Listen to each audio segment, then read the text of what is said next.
Hey guys, welcome back to the channel. As you guys can see, we are in the shop today. We'll be working on the Corvette here shortly. And basically what we'll be doing today is starting our massive teardown. So we're going to be doing the wiring job for the new ECU. We got to replace the engine harness, the interior harness. We got to do that. There's some suspension stuff that we got to take care of, mostly the steering rack as well as the steering column. We got to tear that stuff out, and also we're gonna have to replace the ABS pump. So basically everything down over there needs to come out. So right now the steering rack I ordered is on its way to turn one. I think they should get it tomorrow or Thursday, something like that. They were based out of Michigan. They're gonna rebuild the steering rack, and they told me it was gonna be about 2.5 weeks until they ship that thing out. So we've got a little bit of time to go ahead and get the engine bay ready for us to get everything swapped over. So we need to get this fender off because we need to get access to the wiring and whatnot. Then we can go ahead and start removing the wiring harness out of here. We can remove the stock steering rack and then the stock ABS pump, because like we mentioned in the wiring video in the past, we're gonna have to replace all of those because they are not compatible with the 2009 and newer Corvette stuff. So this is all the 05 stuff, and it won't work with the, I think it's Bosch or whatever, the new rack and whatnot. So we're gonna have to take care of that. You will notice that we got some new red plugs in all the coolant lines. So that's just a -12 AN male fitting. I think we got those from All Star Performance, something like that. Picked up a set of those. They're only like, it's only like $5 or $6, and so those have came in. We got that stuff all cleared off, and what else we got to do? Oh, and we got to get access to this fender well because we need to put the oil tank in as well. So I don't know if this is going to be a part one video of where we just kind of start installing everything, or we're going to break it down by a project. I'm just not sure at this point. So we're just going to go ahead and start filming and see how this ends up. I think what we'll probably do is go ahead, do the engine bay stuff as one video. We'll probably do the interior stuff as another video. And if there's anything else underneath the car that needs to come off, like exhaust, fuel tank, any of that stuff, that might be a third video, something like that. And speaking of electrical updates, so I think the first thing we're going to do is we're actually going to go ahead and tear down 2 alternators. And I think what we're going to do is, I think we're going to try to take the regulator off an LS2, LS3 style alternator. We're going to put that into the LS9 alternator. And by tearing down those 2 alternators, that'll actually help us eliminate the adapter box that we have for the LS9 adapter. You guys will see we have this Speedbax Innovation adapter box. We've had that. It's been working just fine, but I have the parts here. I didn't realize I had both alternators. And so what we're going to do is basically take the regulator off the LS2 one, put it on the LS9, and that will allow us to use the stock wire harness and not have to do any adapters, any plugs, any additional thing like that. We'll be able to use the stock wiring on the new wire harness, which is way over there back in the corner, and that will just eliminate, you know, one additional adapter that we have. Because, you know, if we can make this project better, simpler, less things to do, that's what we want to do. So we can eliminate an adapter box. And the other thing is, if we ever decide to not use the factory wire harness and we use the wire harness that's provided with the Rebel LS, we actually could just plug the alternator right in and not have to worry about using another input on the input and outputs on the Rebel LS, because that you are limited with how much you have on there, and you can just use the stock output that's coming out of the Haltech. So, and we're actually going to have to replace the coolant reservoir up here as well. And we're going to have to eliminate that Mustang tank, because when we put in the dry sump, that dry sump tank is basically going to sit underneath this fender in front of the frame rail. It's going to come up here and it'll be back here in this corner. And the mount with the battery tray mount that this uses, the stock LS2, LS3, it will be gone, because the way that dry sump tank mounts, it actually uses some of the battery mounts. So, you know, so we have to do a little bit of a conversion there. And I reached out to Extreme CFM, and they sell a very similar sized tank that's powder coated black. I think he said it was going to be about $350, something like that. So I'm going to have to get that on order, and we'll be able to get some of the supercharger stuff, the coolant stuff. We'll go ahead get started on that. And then we can go ahead and lay our new harness inside the engine bay. And then there will be some modifications with this LS3 harness that we have. And basically it's the same thing that we had to do 2+ years ago. Basically move the alternator wiring from the driver's side, move it to the passenger side. Then the other thing we're actually gonna have to do is move the air conditioner, there's 2 wires there, from the passenger side to the driver's side. So how the AC compressor wiring works, it actually runs along the bottom of the motor, goes underneath the oil pan, and then comes up and kind of loops up top into the side of the air compressor, which is actually down here. I'm not sure if you guys can see the wiring or not, but that plug from the factory on the LS9s runs down along the cradle, along the motor, and then over. So we're gonna have to extend that probably by at least 2 or 3 feet, and I will have no problem doing that. We'll just cut a pigtail off of the LS2 harness, get a couple feet out of it with that plug, run it where we want to, and then we'll fit, get the factory wire and then just see how far we need to extend it. So I actually just thought of 2 more updates. One is a harness change. The second is an actual change we're gonna have to do. The actual change we're gonna have to do is there is a red thick power cord going from the alternator down to either the fuse box or the starter. I forget which one. We will remove that because I already have aftermarket thicker wires for everything. We've already replaced all the charging side on the car, so we don't need to include the factory one. And then the last harness change is actually a location of the oil temperature sensor. In the LS3, it's actually down in the oil pan. We should be able to show that to you guys. Yeah, it's over here on the side. It's that sensor right there. That's on the oil pan. On the dry sump cars, it's actually in the oil tank. And so what's kind of funny is that oil tank just uses an engine coolant temp sensor. It's the same part number as the one that's in the driver's side head. All right, guys, you can see we have the fender now removed. That's pretty simple. It's just a bunch of T15 Torx, 7mm. I think there's one 10mm for the splash guard in the back, and then everything under here with those 7mm. And basically that just exposes the factory ECM, which I've seen a couple times. We haven't seen it recently.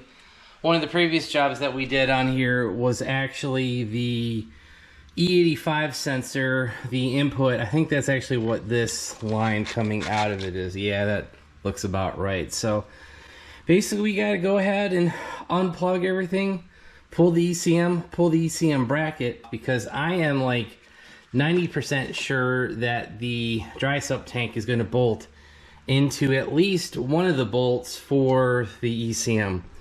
I might have to put a nutsert into the frame. I'm just not sure yet, because the dry sump cars do not have the factory ECM here. They have it right here on the factory fender, and I think it's at an angle. Yeah, I think it's at like a 45-degree angle, and the plugs come up and plug into it. So this we're going to reserve for the Haltech, obviously, but before we get to that spot, we got to get all this stuff out. So, all right, guys, we got both the ECM and the ECM bracket off, and the riv nuts have been exposed. And that bolt pattern looks very familiar, aka it looks to be the same exact lower mounts for the dry sump tank, because I remember it looking kind of offset like that. Like, you know, one went that way, one went that way, and that looks exactly like the dry sump tank that we got. So I think we won't have any issue bolting it to the frame, so that should bolt right in. You will see a little bit of surface rust and some crap on here. Many years ago, I had a battery leak, and it kind of leaked all over the frame. You guys can see I actually had cleaned it up previously, but I did not get underneath the ECM bracket, so we'll go ahead and clean that up. And the other thing I wanted to point out was underneath this AC vent, drain, whatever you want to call that, I do see a big plug. I'll try to put the light on it. That plug right there, that grommet, that's going to have to come out. I just don't know if that is going to be on the engine bay harness or the interior harness. I'm kind of hoping for the latter. I hope that's for the interior harness, because I don't really want to be messing anything with the inside while we still have the suspension apart and we're still working on the engine bay. All right, guys, I actually just pulled one of the harnesses out and pulled out the engine harness. You guys can see this down below. That big grommet that we were talking about, that actually appears to be part of the interior harness. And something interesting about the interior harness is I think that's where the fuse box plugs into, because there's only one plug right here, this gray plug, that goes underneath the fuse box. And I don't know which one, if this is the middle, front, or back. And this plug right here, this little pink connector, looks like it's an engine coolant temperature sensor. This is actually that oil temperature sensor that we were talking about earlier. And that will go into the side of the tank. All right, guys, you saw us take out the fuse box. You saw us take out the coolant tank, as well as the engine harness. Now, the engine harness came out, for the most part, pretty easily. The only thing I had to cut was the alternator adapter. Somehow that wiring, I think I tied it into both the solid state relay from MSD as well as a ground. I think there might be a ground. I could have probably not cut that, but honestly, guys, if we really need that wire, that's just a quick fix with a solder and some heat shrink tubing. So you guys saw us struggle a little bit on the engine harness. I mean, it wasn't too terrible, but if the engine was in the car with the supercharger on it, geez, that would have been pretty difficult, to be honest. No lie there, because, you know, the engine takes up so much room. You just don't have a lot of room for activities. So the hardest part was probably just getting under the subframe and popping all of the ABS wiring off, because, you know, there's an ABS sensor on this side, ABS sensor on that side. I just had to unplug all that. We had to unplug the ABS pump as well as the steering rack. There's 2 connections there, 3 connections actually, and that wasn't super difficult, but, you know, it was a little tougher than just pulling cabling out the side here and going to town. So I have discovered one thing. The transmission harness is actually the second big harness in the engine bay. All right, guys, just doing an initial inspection of the 2 harnesses. You guys will see there are color differences right away, which kind of sucks, because I was like, oh, we're making progress. But so if you look right to left, it's kind of like black, yellow, gray, yellow.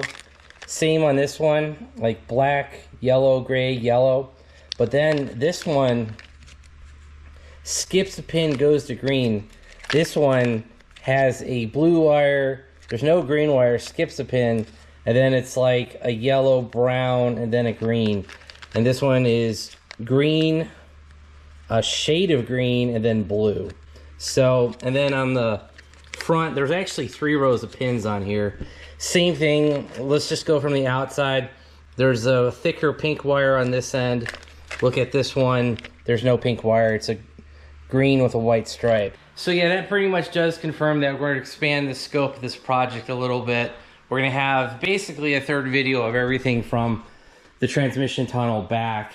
Alright guys, we've pretty much covered the wiring in a previous video, so I did not film any of the modifications that we did. All of the wiring from both the driver's side upper wire harness, the passenger side upper harness, as well as everything in the middle. So the reason we stripped those 2, one was because we needed to move the alternator wire from the driver's side, this upper harness, to the passenger side upper harness, because as you know, the LS9 alternator is on the passenger side.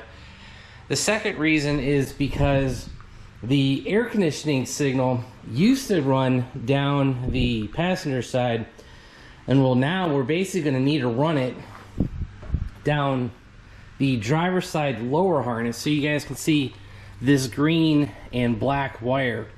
Obviously it's not long enough, but what we need to do, we need to cut that harness and extend it, and basically extend it all the way to here. So that harness goes to the front of the subframe, down the passenger, and then approximately where the steering column is in the steering rack, it goes up, and then it goes through the side of the block into the main harness. So we basically need to move that AC signal, that switch, from the passenger side upper to the driver's side lower, run it along the block, down the subframe, and then up on the passenger side of the subframe. And we're gonna do that because that is the OEM way that it runs. You guys will see this finished passenger side upper harness.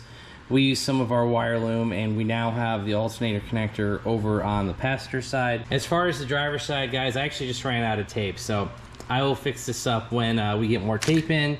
And then the other long piece, you guys will see this green and black wire here. This is for the air conditioner signal, and you guys can see this 1/4 inch wire loom that we put, and we just extended this. I think we extended it 2 or 3 feet, something like that. And then you'll see this loose wire here. This is going to be for the C7 starter. I just kind of cut and ripped it off of the old harness, and basically we're going to have to cut this little end tail off, swap this one on there. And that's basically all the modifications for the harness. Alright guys, we're in the middle of our alternator swap, and as we talked about earlier in the video, when we wired up the new wire harness, it's actually down over here, we did not include the adapter that we had on the old setup, and that was because I was kind of given a lead. You should be able to take the stock regulator that came on the LS2 and LS3 and swap it over to the LS9. This is a Vallejo alternator. It's got the 4 pins. Well, actually you can only see 3 in there, but yeah, this should be what we need for the LS9 alternator. Really all you got to do is peel off the back cover, just take a screwdriver, pop it off, and then the only thing holding this regulator on are 3 screws. So take those 3 screws out. Alright, so I have pulled out the 3 bolts on the regulator. Hopefully this just lifts right out. And it did. You guys can see this is all one unit. So if you look at them side by side, the LS3 and the LS9, there's really no difference. The only thing that looks to be different is the type of plug, and that's that Bosch plug that we had to figure out on the previous swap. But now this should just go right into place, and we should be good to go. And that should be everything that we need for the LS9 to LS3 alternator swap. You don't have to deal with any adapter boxes, just deal with the regulator on the back. Alright guys, as we've shown earlier, for the oil tanks to install, we're going to have to remove this upper mount. I spoke with several friends of mine that have the aluminum chassis cars, so Z06 and the ZR1, and that box, this basically triangular shaped box that's on the frame rail on the wet sump cars is simply not there on the dry sump cars. So what does that mean? We're basically going to have to cut this thing out. So I think my plan of attack is going to be using a angle grinder, some small cutoff tools, and maybe a Sawzall. I don't have a lot of room for a Sawzall because we got plastic here, we got plastic here, we've got a frame rail right there. There's just not a lot of room in there without hitting something, and then we've got air conditioner lines here, you know, so there's just all kinds of stuff in the way that isn't going to make this removal nice and quick. I mean, it shouldn't be too bad. It is only, I don't know, 3 or 4 welds. There's a weld here. There's a weld on the bottom. Actually, I don't actually feel a weld. Maybe there's only a couple welds we need to get, but I'm basically going to slice this thing and then just try to use big pry bars and screwdrivers to just try to kind of weaken the metal, get it to break. And then where we need to grind off a weld, that's fine. I've got all kinds of smaller grinders and stuff that we can use for that. So, and the reason we need to do that is because this upper mount for the oil tank needs to basically sit in the same spot. You can see this stud sticking up right here. That basically needs to go on this end of the mount. All right guys, I might be covered in metal, but we finally did get this battery mount removed. You guys can see that the triangle shape is no longer there. It's over here in piles next to our Dremel. But we got, I think there's 5 sides to that. We got all 5 sides cut and ground down. Now, the best way that I found how to cut this, you guys will see some lines. I actually cut along the weld. I did not cut on the weld because it simply was taking way too long. I used my Dremel, cut above the weld, then I kind of just tweaked the piece and moved it up out of the way. That way you guys can see there's a lot of bent pieces here in the bottom, and there's some chunks down there. because honestly, a angle grinder or Sawzall, you just don't have enough room. A Dremel with probably an 1.5 inch cutting wheel on it was like the perfect size. So I kind of just cut it, bend it up, cut it, bend it up, cut it, bend it up. It took a little while, but we did get it off. And by doing that, it actually didn't cut into the frame. Now you guys will see some marks here. This is the very top of the mount. These welds are right next to the factory welds on this triangulated piece. And I do not want to interrupt that at all. I don't want to screw up the factory welds. So I just cut them as close as I could, and I just ground it down as best as I really feel like, because honestly, there's nothing here and none of this is sharp. I hit it with a 40 grit, 100 grit, I think 150 grit, and then I hit it with a roll lock, and that's nice and smoothed out. So now the only thing that's different from the last time you saw this is that I went ahead and installed the billet adapters for a custom line. I've just decided to go ahead and get some line made by Brown & Miller Racing Services up in Concord. You know, I want something a little bit better than factory, and it's going to be PTFE, so you know we shouldn't have any issues with that.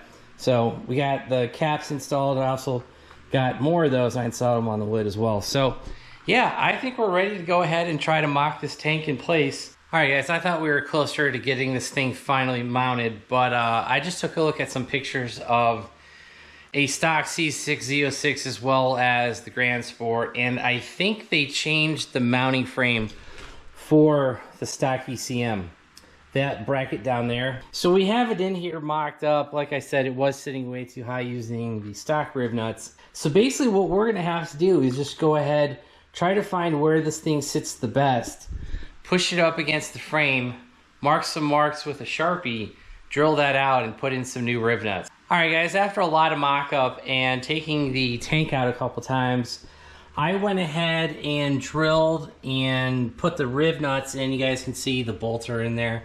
There's a bolt there. The bolts that hold the factory ECM, those are a 10 millimeter with a metric 6 thread. The last thing we got to do today is actually fill in this hole. This is part number 1260881-4B. I'll have to confirm that, but that is the part number that's on the box. But yeah, so what this is just your oil temp sensor, and that will just thread in. I'm gonna put a little bit of Teflon paste on there, and we'll get this installed. You know, we got the bottom mounts in, but we kind of stopped when we got to the top. And we stopped basically because we cannot take the oil cap off. You guys can see the top of the tank. There's no room between the top of the tank and this hood safety catch. I had my father-in-law take a picture of his Z06 of that same bracket, and they are indeed different. I had no idea that the hood latch, call it the hood safety catch latch, I had no idea that was different between the dry sump and the wet sump cars. Now, the part number for the driver's side is different as well, but when I looked it up, it basically said all years Corvettes. And they were like $17 and still available from the dealership. Well, you guys can see this bag right here. I actually was able to find a brand new old stock hood safety catch for the passenger side.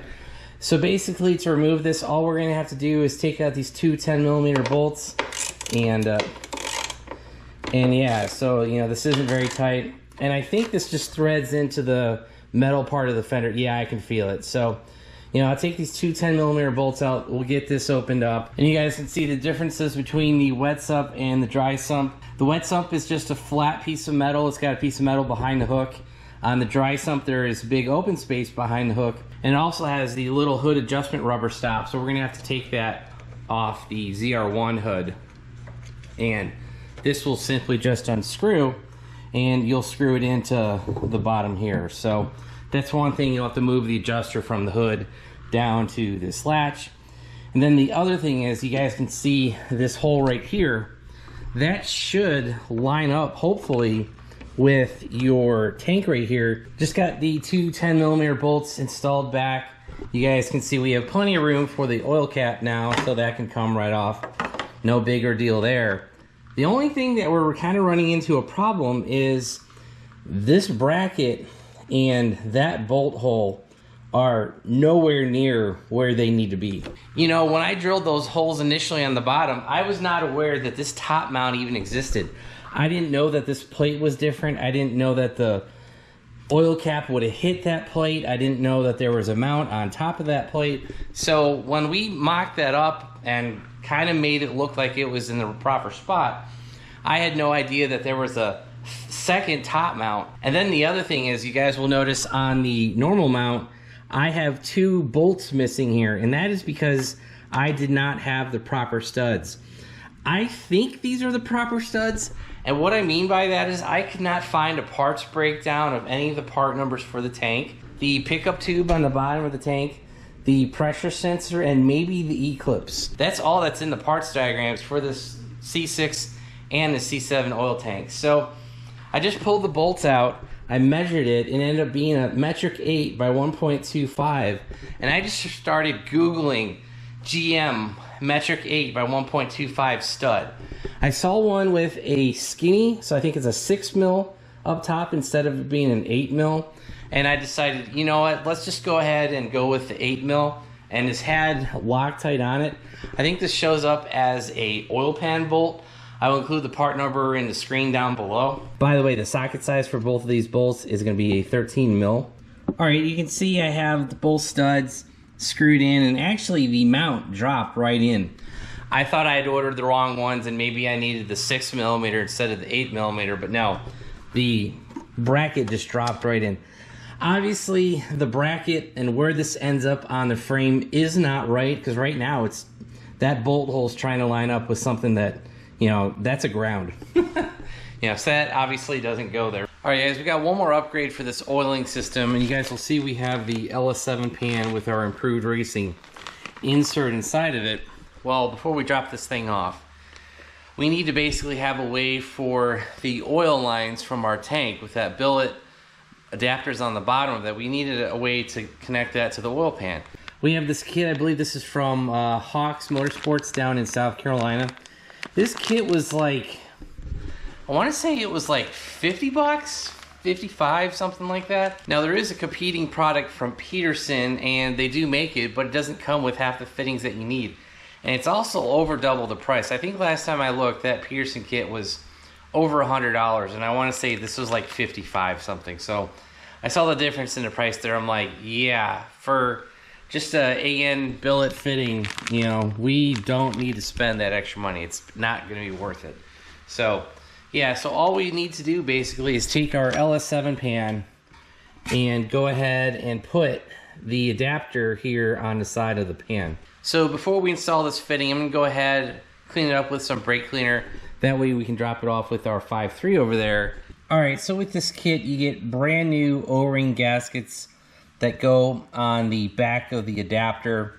We're simply going to put this adapter into the side of the oil pan, and then we'll go ahead and use the provided stainless steel cap screws on here, get this tightened down, and then we can go ahead and put the 2 fittings in. And so this kit is a -12 AN, and it is ORB. You guys can see the little O-ring on there. So this is going to be a metric 6 on the hex. So basically we're just going to go ahead, tighten this down. And guys, this does not need to be super tight. Just make sure, you know, you get it, as the Germans say, good and tight, and you should be good to go. So yeah, because I mean, you're simply putting a stainless steel screw into an aluminum oil pan. So, and now we just got to get our AN fittings in here. Like I said, these are ORB with a ring, so they do not need any paste or any Teflon or anything like that. We'll simply just tighten these down, and like I said, I think these are -12, so they should both go in without any major issue. Alright, so I tightened that down with our Motion Raceworks -12 AN wrench, and everything is good to go. So that is going to be it for the oil pan mods. We do have the Improved Racing oil cooler kit on the car. That's obviously going to stay in the car. Just for the dyno work, we're just going to dyno the engine without an oil cooler on it. We don't need it. And we've got the Improved Racing, the billet block on the side on the driver's side, as well as their lines, as well as their all aluminum oil cooler up front. All right, guys, the next thing we want to swap in is going to be this 2009 plus ABS pump. You guys will see that I have taken off all of the fittings. These fittings are all a 13 millimeter. You're gonna want a open-ended brake wrench. Basically, that's what I'm gonna call it, because it is open, you know, to get around the brake lines.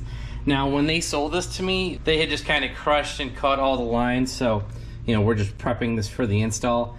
And so, like I said, so there's gonna be 13 on the front. There's gonna be 13 on the top here. And then right here, you're gonna have these bushings. These are actually gonna be some 10 millimeter, and those will bolt into the top of this brace. So we're gonna have to go in under the car to swap this out. But I actually just realized something. The brake pump bracket is actually different between the 2009 and the earliers. You guys can see the one we have right now, it only has 2 bolts, the kind of one in the back that you can see, and there's one gonna be on the front. Well, the 2009 design, they're both on the side, not the front and the back. So like they moved it from here to here. So yeah, I just disassembled this bracket for pretty much no reason. We're just gonna have to put it right back together. So not a bigger deal, but again, you just find these little changes between the years. All right, guys, good news, bad news. I did get the pump installed, so that's the good news. You guys can see that right there. Bad news is kind of none of the brake lines fit. I know that sounds bad. The stock lines for the right, front, left, and all that, I think we might be able to get that to work. You guys can already see 2 of them are already kind of screwed in, but those 2 lines that I was telling you about going from the ABS to the master cylinder, you guys can see these 2 holes right here. Those actually face toward the passenger side. Well, the newer ABS pump, those lines are actually on the driver's side of the pump. So unfortunately, the lines kind of go up, over, and back. And I don't think we're gonna be able to go ahead and reuse that, obviously. The steering rack has finally come in from turn 1. You guys can see their sticker on there. And also you'll see a box from Rock Auto. And since we're gonna have to tear it apart anyway, I decided to pick up a new set of boots. So the steering rack boots, the little rubber pieces, we got those from Rock Auto. And they also gave us a sticker. And then this is that boot kit that I was telling you about. Comes with a new rubber boot, comes with the blue grease, and then you've got your 2 clips. The bigger one is gonna be a Oerlicher clamp, so we already have the tool to go ahead and squeeze that, and then you got a small regular hose clamp on the bottom. So, and then that's gonna be part number 889-64553, and that kit will be the same for both sides. So as you can see, here is the stock steering wheel. We got that pulled out of the car. As you guys know, I need to pull off the After Dark Speed outer tie rods. The new, to me, steering rack that was rebuilt by Turn 1, that's over here drying. It's basically been drying here in the sun all day, and that should be ready tomorrow to receive the parts that we need to get off this. All right, guys, the inner tie rods finally came in. We picked up a set of these from Moog. The part number is going to be EV343, and I think I got these on Amazon, so we'll drop a link for these down below. And the next part we're gonna have to put on at the same time is gonna be the boots. All right, guys, as you can see behind me, we have both of the outer tie rods on.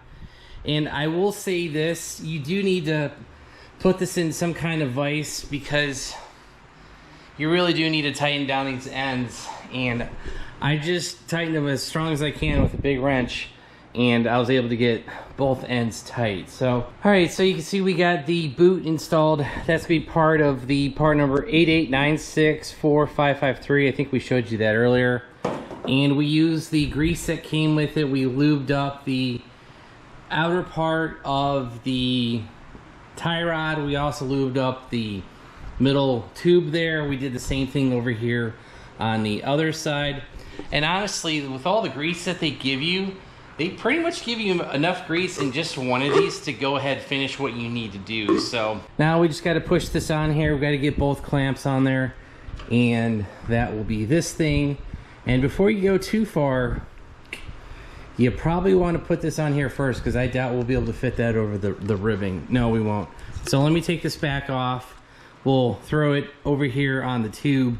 Then when we slide this back over, we'll get it on there. So we're gonna go ahead and use our hose clamp pliers. I actually picked these up on Amazon. I don't remember if Harbor Freight carries these. I don't think they do, and you guys can't see the air hose clamp because they've got a vertical as well as a horizontal extra slice in the plier itself. And that's basically just to hold the hose clamp. And you guys can go ahead and line it up. You can see the clamp part is in those little slits. So squeeze it down, get it where you want it, let go, and you're pretty much set. So we got one side of this done. We got to get this other side. This is a Oerlikon clamp. All right, so this clamp actually came with a whole box of these Oerlikon clamps, and that's why I have this tool. I don't know if anyone sells this separately, so we'll include a link down below for the whole kit, which comes with this tool. So basically, you're gonna squeeze it, tighten it, keep squeezing it, and I actually need both hands, so I will finish this off screen, but tighten it, and that will tighten the boot, the inner part against the steering rack. So we've gotten the Oerlikon clamp tightened down. This side is done, and now let's go ahead, move to the driver's side, and also we need to get the outer tie rods off the old one and onto this new rack. We got both the passenger side and the driver's side outer tie rods from the After Dark Speed installed.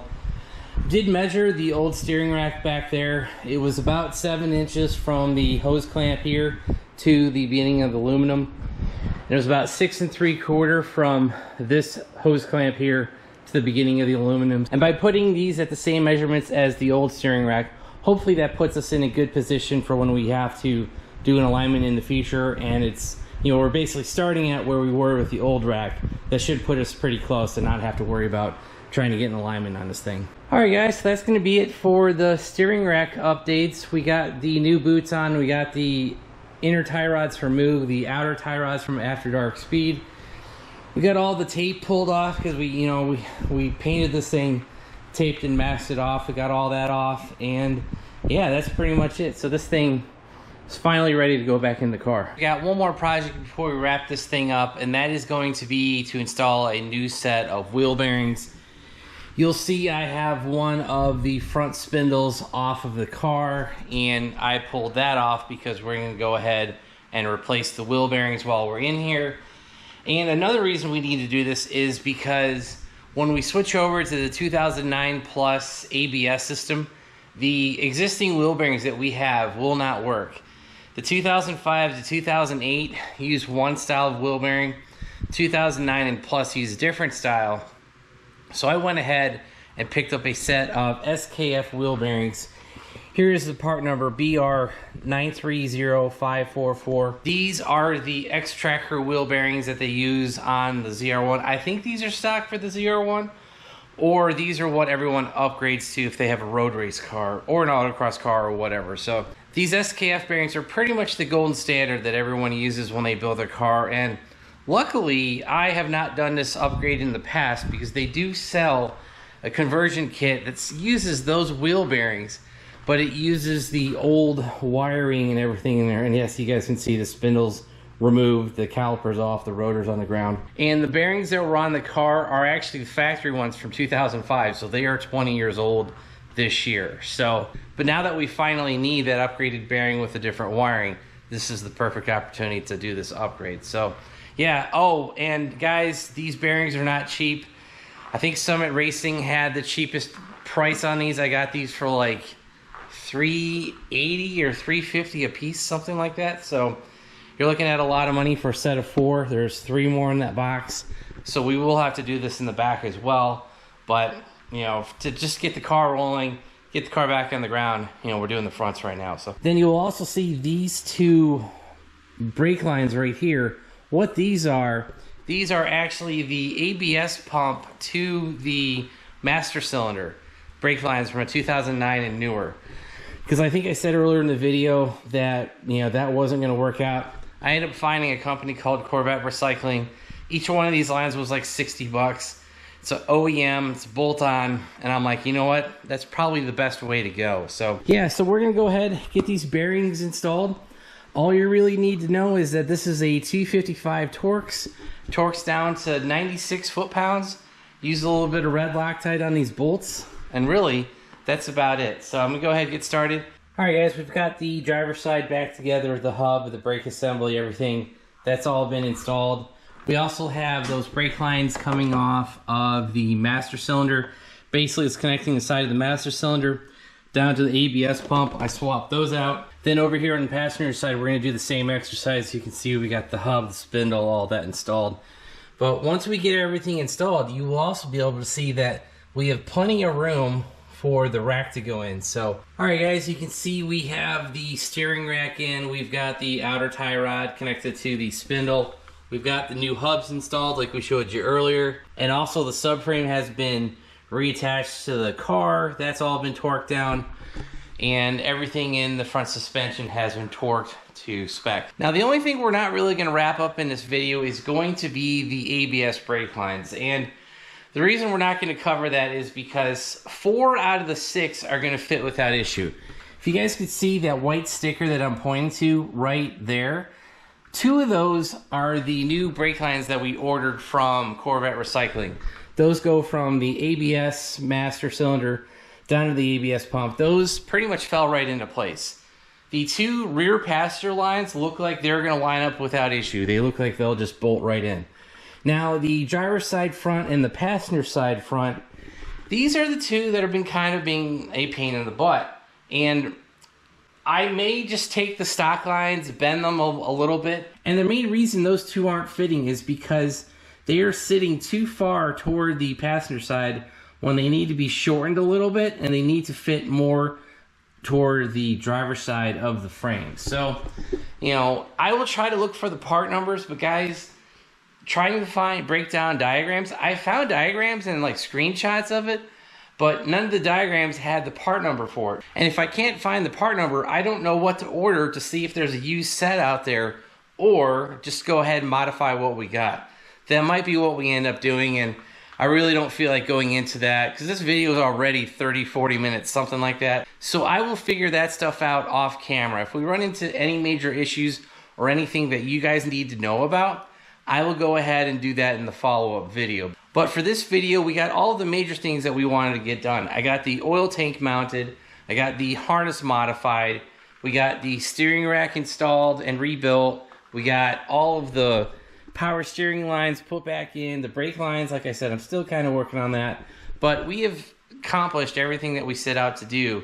And yes, some of the parts are not in the car.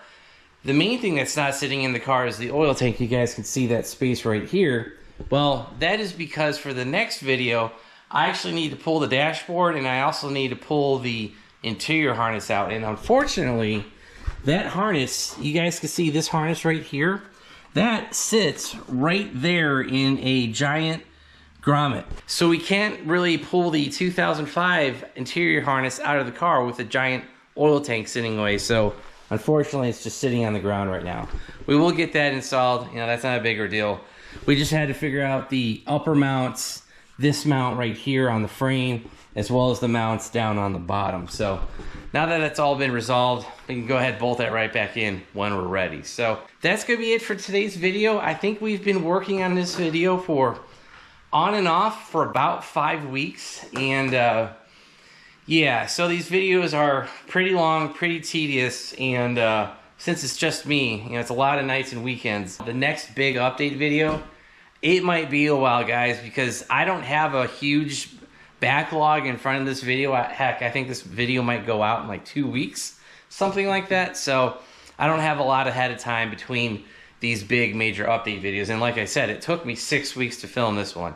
So the next one probably going to take just as long. So yeah, that's going to be it. If you guys like this video, hit that like button. If you want to follow along with this crazy rebuild, upgrade, rewire from a 2005 to 2011, make sure you hit that subscribe button, turn on your bell notifications. And if you guys want to help support the channel, check out all the links down below. We should have links to everything that we've used in this project. I know we've gone through a number of different projects and items. We'll try to include as much as we can down below. And also make sure you check out our website, BonecrrusherSS.com. We will have links to all of our merch, all the stuff going on, as well as our used parts section. Pretty much all the 2005 parts that I am pulling off and replacing, I'm throwing them right on eBay or Facebook Marketplace. If you guys go to their website, click the used parts, that should link you to eBay. And if there's anything you need off of 2005 that we're pulling off, it should be up on eBay. So check that out, and that will obviously help support the channel because, you know, you're purchasing things directly from me. So that's gonna be it. Thanks, guys. Have a good one.